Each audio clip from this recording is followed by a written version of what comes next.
बिस्मिल्लाहिर्रहमानिर्रहीम। अस्सलाम वालेकुम नाजरीन, आज इस वीडियो में बहुत ही खास टॉपिक पर हम बात करेंगे। जी हाँ, आज की वीडियो का उन्वान है बीवी से मिलने का शरीयत में तरीका। ये वीडियो आखिर तक जरूर देखिएगा और हमारी बात को जरा ध्यान से सुनिएगा। दोस्तों, मियाँ बीवी के ताल्लुक से कुछ ऐसे मसाइल हैं जिनका जानना जरूरी है, मगर वो नहीं जानते क्योंकि दीनी किताब हम पढ़ते नहीं हैं और आलिम से पूछने में हमें शर्म आती है। मगर अजीब बात है, मसला पूछने में तो हमें शर्म आती है, मगर वही गैरत उस वक्त मर जाती है जब दूल्हा अपने दोस्तों को और दुल्हन अपनी सहेलियों को पूरी पूरी रात की कहानी सुनाते हैं। खैर, ये वीडियो मैसेज अपने पास रखें और अपने दोस्तों और अजीजों में जिनकी शादियां हो चुकी हैं या होने वाली हैं, उन्हें तोहफे के तौर पर ये वीडियो जरूर भेजें। नाजरीन, हजरत इमाम गजाली फरमाते हैं कि जमा यानी सोहबत करना जन्नत की लज्जतों में से एक लज्जत है।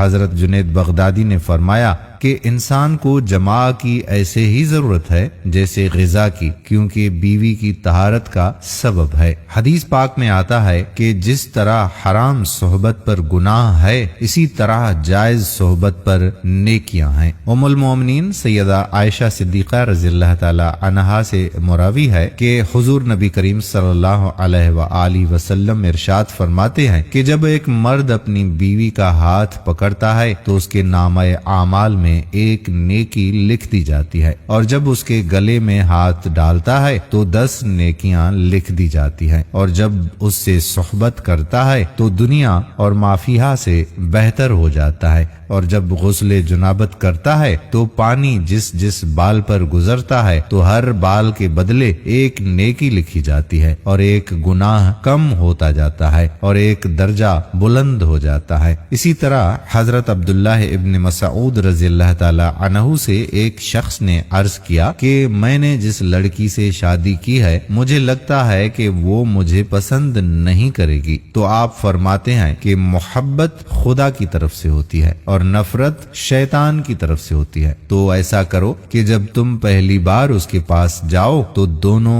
वुजू करो और 2 रकात नमाज़े नफिल शुक्राना इस तरह से पढ़ो कि तुम इमाम हो और वो तुम्हारी इक्तिदा करे, तो इंशाअल्लाह तुम उसे मोहब्बत और वफा करने वाली पाओगे। दोस्तों, खास जमा के वक्त बात करना मकरूह है, इससे बच्चे के तोतले होने का खतरा होता है। इसी तरह से उस वक्त औरत की शर्मगाह की तरफ नजर रखने से भी बचना चाहिए कि बच्चे का अंधा होने का इम्कान है। यूं ही बिल्कुल बरहना भी सोहबत ना करें, वरना बच्चे के बेहया होने का अंदेशा है। बहवाला फतवा रिजविया जुल्द नंबर 9 सफ़ा नंबर 46। हम बिस्तरी के वक्त बिस्मिल्लाह शरीफ पढ़ना सुन्नत है, मगर याद रहे कि सतर खोलने से पहले पढ़े, और सबसे बेहतरीन है कि जब कमरे में दाखिल हो तब ही बिस्मिल्लाह शरीफ पढ़कर दायां कदम अंदर दाखिल करें। अगर हमेशा ऐसा करता रहेगा तो शैतान कमरे से बाहर ही ठहर जाएगा, वरना वो भी आपके साथ शरीक होगा। बहवाला तफसीर नईमी जिल्द नंबर 2 सफ़ा नंबर 410। आला हजरत फरमाते हैं कि औरत के अंदर मर्द के मुकाबले में 100 गुना ज्यादा शहवत है, मगर उस पर हया को मुसल्लत कर दिया गया है। तो अगर मर्द जल्दी फारिग हो जाए तो फौरन अपनी बीवी से जुदा ना हो, बल्कि कुछ देर ठहरे फिर अलग हो। जमा के वक्त किसी और का तस्वुर करना भी जिना है और सख्त गुनाह, और जमा के लिए कोई वक्त मुकर्रर नहीं। हाँ, बस इतना ख्याल रहे कि नमाज फौत ना होने पाए, क्योंकि बीवी से भी नमाज और रोजा, अहराम और एतकाफ, हैज नफासत और नमाज के ऐसे वक्त में सोहबत करना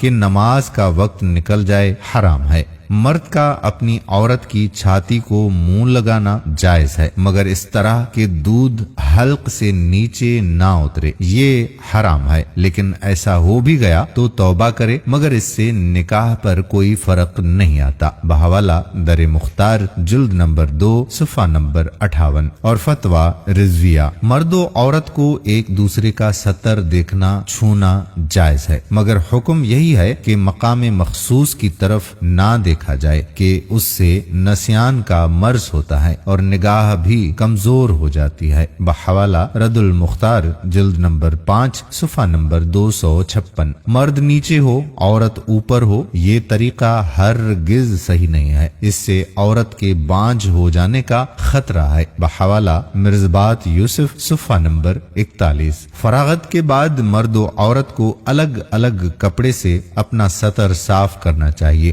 کیونکہ دونوں کا ایک ہی کپڑا استعمال کرنا نفرت اور جدائی کا سبب ہے۔ احتلام ہونے کے بعد یا دوسری مرتبہ صحبت کرنا چاہتا ہے تب بھی سطر دھو کر وضو کر لینا بہتر ہے، ورنہ ہونے والے بچے کو بیماری کا خطرہ ہے۔ زیادہ بوڑھی عورت سے یا کھڑے ہو کر صحبت کرنے سے جسم بہت کمزور ہو جاتا ہے، اسی طرح بھرے پیٹ پر صحبت کرنا بھی سخت نقصان دہ ہے۔ جماع کے بعد عورت کو دائیں کروٹ پر لیٹنے کا حکم دیں کہ اگر نطفہ قرار پا گیا تو انشاءاللہ لڑکا ہی ہوگا۔ بحوالہ مجربات یوسف صفحہ نمبر 42۔ جماع کے فوراً بعد پانی پینا یا نہانا صحت کے لیے نقصان دہ ہے، ہاں سطر دھو لیا اور دونوں کا پیشاب کر لینا صحت کے لیے فائدہ مند ہے۔ طبیب کہتے ہیں کہ ہفتے میں 2 بار سے زیادہ صحبت کرنا ہلاکت کا باعث ہے۔ شیر کے بارے میں آتا ہے کہ وہ اپنی مادہ سے سال میں 1 مرتبہ ہی جمع کرتا ہے اور اس کے بعد اس پر اتنی کمزوری لاحق ہو جاتی ہے کہ اگلے 48 گھنٹے تک وہ چلنے پھرنے کے قابل بھی نہیں رہتا، اور 48 گھنٹے کے بعد جب وہ اٹھتا ہے تب بھی لڑکھڑاتا ہے۔ بحوالہ مجربات یوسف صفحہ نمبر 41۔ عورت سے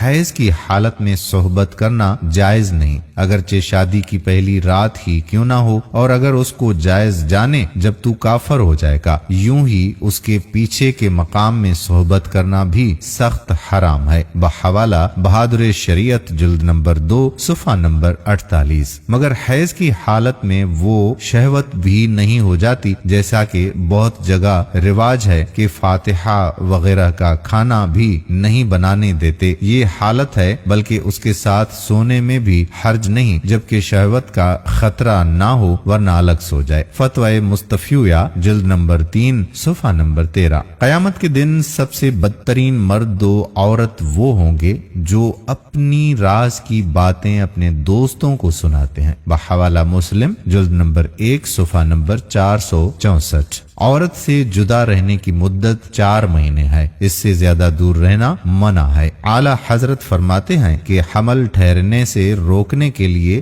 دوا یا کوئی اور طریقہ استعمال کرنا یا حمل ٹھہرنے کے بعد اس میں روح پھونکنے کی مدت 120 دن ہے، تو اگر کسی عذر شرعی مثلا بچہ ابھی چھوٹا ہے اور یہ دوسرا بچہ نہیں چاہتا تو حمل ساخت کرنا جائز ہے، مگر روح پکڑنے کے بعد حمل گرانا حرام اور گویا قتل ہے۔ بحوالہ فتوی رضویہ جلد نمبر 2 صفحہ نمبر 524۔ اگر تغراہ میں قرآن کی آیت لکھی ہے تو جب تک اس پر کوئی کپڑا نہ ڈالا جائے اس کمرے میں صحبت کرنا یا برہنہ ہونا بے ادبی ہے۔ ہاں قرآن اگر جزدان میں ہے تو حرج نہیں، یوں ہی قبلہ روح ہونا بھی منع ہے۔ بحوالہ فتوی رضویہ جلد نمبر 9 صفحہ نمبر 522۔ جو بچہ سمجھدار ہو اس کے سامنے صحبت کرنا مکروہ ہے۔ کسی کی 2 بیویاں ہیں، اگرچہ اس کا کسی سے پردہ نہیں، مگر عورت کا عورت سے پردہ ہے، تو ایک کے سامنے